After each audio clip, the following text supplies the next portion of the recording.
Assalamualaikum warahmatullahi wabarakatuh. Anak-anak yang berbahagia, tentunya kalian sekarang sudah siap untuk mengikuti pelajaran berikutnya, yaitu pelajaran prakarya. Dan sebelum kita memulai pelajaran, marilah kita berdoa dulu. Al-Fatihah. Selesai? Anak-anak, pada pagi hari ini tentunya kalian sudah cuci tangan semua dan sudah pakai masker. Ya, kalau sudah, marilah kita bersama-sama mengikuti pelajaran awal, yaitu pelajaran prakarya. Kalian pada awal pelajaran prakarya ini tidak langsung praktek, enggak, tapi pengenalan dulu ya, pengenalan dulu. Karena kalian kelas 3 ini baru kali ini mengikuti pelajarannya Bu Har, yaitu pelajaran prakarya. Sekarang yang akan kita bicarakan yaitu tentang kerajinan fungsi hias. Kerajinan fungsi hias.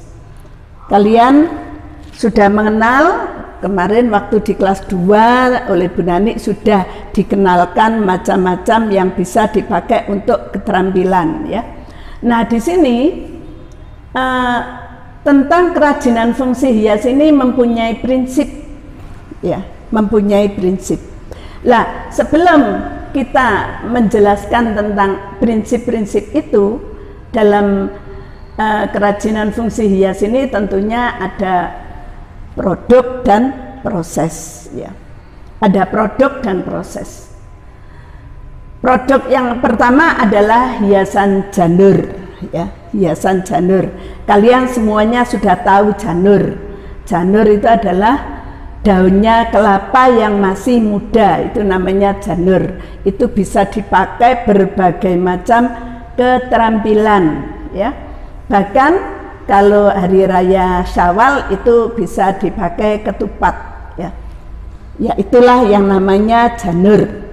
Yang kedua adalah hiasan lukis kaca, yang ketiga hiasan tenun serat, yang keempat hiasan sulam, yang kelima hiasan logam. Dari produk-produk ini ya, tentunya semuanya itu ada prosesnya. Semuanya ada prosesnya, yaitu masalah hiasan janur. Ini tidak langsung janur ada di depan kalian jadi gitu, enggak ya. Tentunya ada prosesnya. Harus berusaha mencari janur yang bagaimana yang bisa dipakai untuk kerajinan. Kemudian hiasan lukis kaca. Nah, hiasan lukis kaca itu kacanya yang dilukis ya, kacanya yang dilukis sehingga pantulan dari kaca itu seperti lukisannya itu tampaknya timbul itu. Kemudian ada hiasan tenun serat. Nah, ini biasa dipakai oleh orang-orang Kalimantan ya, orang-orang Dayak itu suka dengan tenun-tenun serat. Kemudian hiasan sulam. Hiasan sulam itu nyulam ya, hiasan sulam. Hiasan sulam itu menggunakan tangan ya, sulamnya menggunakan tangan. Kemudian ada hiasan logam. Nah, logam. Dari proses-proses hias ini ya, ini semuanya adalah bisa dimodifikasi ya, bisa dimodifikasi. Jadi tidak hanya mentahan seperti itu saja, tapi bisa dipakai bermacam-macam atau dimodifikasi. Tujuannya apa? Tujuan kita belajar tentang kerajinan tangan ini nomor satu adalah kita mensyukuri nikmat Allah, yang mana kita diberi perlengkapan tubuh yang lengkap, utamanya akal pikiran yang sempurna, kemudian tangan kita yang bisa kita fungsikan, ya, tidak ada gangguan pada alat tubuh kita, ya. Maka di sini kita menyukuri atau mensyukuri nikmat Allah dengan cara memanfaatkan akal pikiran kita, sehingga yang namanya kerajinan itu bisa dari berbagai macam dari bekas-bekas, ya, bahan-bahan bekas, ya, atau dari kain perca, dari daun-daun kering, ya, itu dengan akal pikiran yang sempurna itu semuanya bisa dimanfaatkan menjadi kerajinan tangan. Kemudian peduli lingkungan, ya, itu tadi peduli lingkungan, ya, dengan adanya kita mencari bahan bekas atau daun-daun kering, itu berarti kita peduli akan lingkungan. Semuanya itu tidak kita buang begitu aja, tapi kita manfaatkan. Contohnya daun kelapa yang kering, ya, atau kalau yang muda tadi bisa dimanfaatkan untuk kerajinan tangan yang bisa digunakan, ya. Kemudian yang sudah kering itu juga bisa dijadikan hiasan dinding, ya.